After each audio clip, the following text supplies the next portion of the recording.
વિદ્યાર્થી મિત્રો, આ લેક્ચરની અંદર આપણે ભારતની ભૂગોળ શરૂ કરીશું.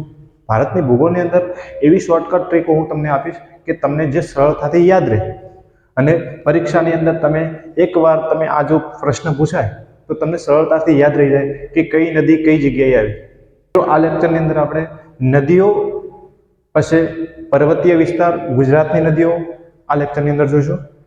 વિદ્યાર્થી મિત્રો, એક યાદ રાખવાની વસ્તુ છે કે આ કોઈ પણ જગ્યાએ એટલે કે ભારતની વાત કરીએ તો એના માટે ભારતનું ઉત્તર ભારત અને દક્ષિણ ભારત આ બે રીતે સમજવું પડે.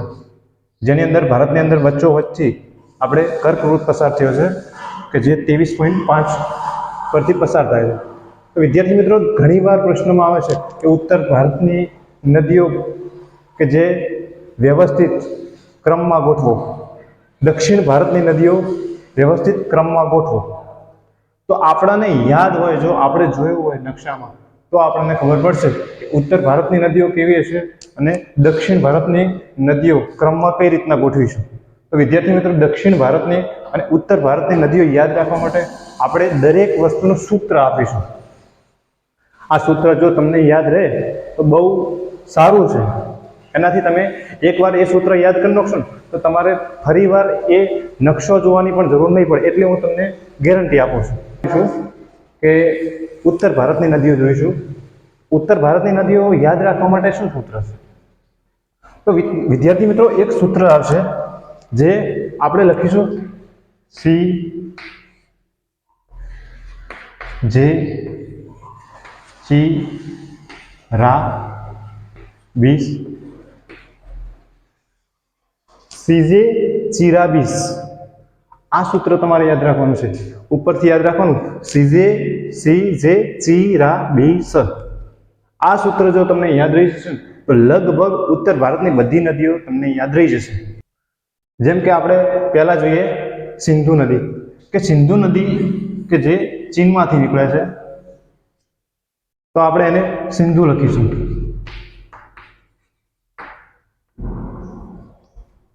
એના પછી ઝેલમ નદી કે જે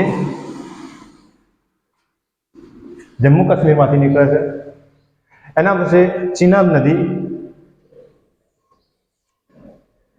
આ ત્રણ એવી નદીઓ છે કે જે જમ્મુ અને કાશ્મીરમાંથી નીકળે છે. એના પછી છે રાવી નદી.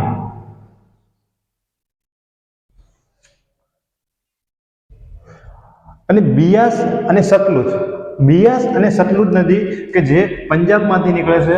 પણ યાદ રાખવાનું એ છે કે બિયાસ અને સતલુજ નદી છે ને એ બંને અલગ અલગ નથી નીકળતી. એટલા માટે કેમ કે બિયાસ અને સતલુજ છે ને એ બે પંજાબમાં એક થઈ જાય છે. એવી રીતે આપણી 7 નદીઓ છે ઉત્તર ભારતની. સી એટલે કે સિંધુ, જે એટલે કે ઝેલમ,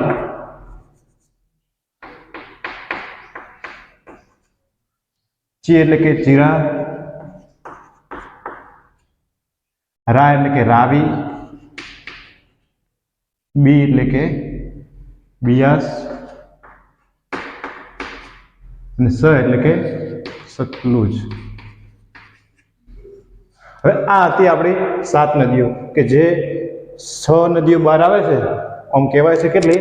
7 નદીઓ. કેમ કે આ બે નદીઓ છે ને એ પંજાબમાં બે ભેગી થઈ અને એક નદી થઈને બહાર આવે છે. તો હવે આ છે ને પાકિસ્તાનના મિથાનકોટમાં એક થઈ જાય છે. કઈ જગ્યાએ? પાકિસ્તાનના મિથાનકોટ જિલ્લામાં એક થઈ જાય છે. હવે આ હતું આપણું ઉત્તર ભારતની નદીઓનું તંત્ર. તો હવે દક્ષિણ ભારતની વાત કરીએ. દક્ષિણ ભારતમાં પણ એવું કંઈક સૂત્ર છે. જેવી રીતે આ લખાવ્યું ને સીજે ચીરા 20, તો એવું દક્ષિણ ભારતમાં પણ એક સૂત્ર છે. વિદ્યાર્થી મિત્રો, દક્ષિણ ભારત માટે શું યાદ રાખવા માટેનું સૂત્ર છે? તો દક્ષિણ ભારત માટે છે માગો કુકા.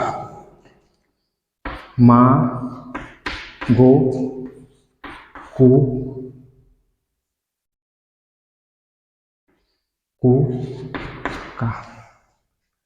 માગો કુકા. હવે આ સૂત્ર યાદ રાખવું પડશે.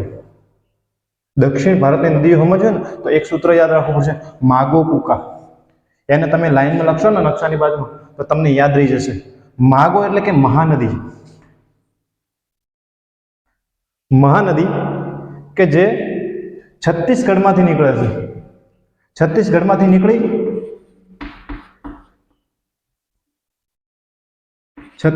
નીકળી અને અહીંયા કઈ જગ્યાએ જશે? ઓડિશામાં. ઓડિશામાં ભુવનેશ્વર નજીક ઉત્તરી સરકાર કહેવાય ને તે જગ્યાએ જઈ અને જે આપણો જે બે ઓફ બંગાળ કહેવાય ને ત્યાં પડશે. એના પછી મા ગોકુકા, ગો એટલે કે ગોદાવરી,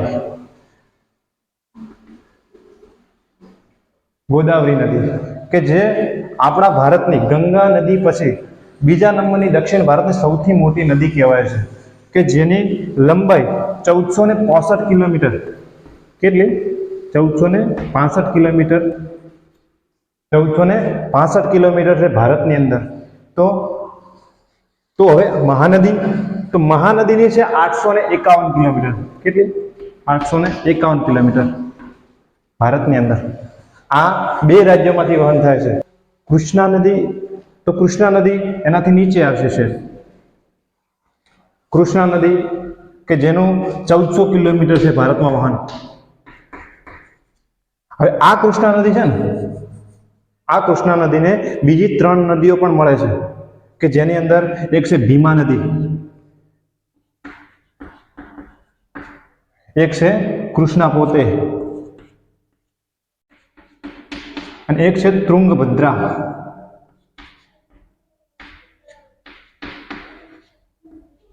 આ તુંગભદ્રા નદી છે ને, આ 3 નદી મળી અને એક નદી બને છે, એને આપણે કૃષ્ણા નદી કહીશું, જે 1400 કિલોમીટર ભારતમાં વહન થાય છે. એના પછી છે કાવેરી નદી. કાવેરી નદી કે જે 800 કિલોમીટર ભારતમાં વહન થાય છે. કેટલી? 800 કિલોમીટર. જે બે રાજ્યમાંથી વહન થાય છે, એક છે કર્ણાટક અને બીજું છે, તમને પણ ખબર હશે, બીજું કયું રાજ્ય આવશે? તામિલનાડુ. હવે આ હતું આપણી દક્ષિણ ભારતની નદીઓ. જો આટલું યાદ રહી જાય ને તો તમને આમાંથી ઘણા બધા ક્વેશ્ચન નીકળી જાય કે ભારતમાં દક્ષિણ ભારતની સૌથી મોટી નદી કઈ છે, તો તમને યાદ રહી. હવે આ ગોદાવરી નદી છે, તો કયા કયા રાજ્યમાં? મહારાષ્ટ્ર,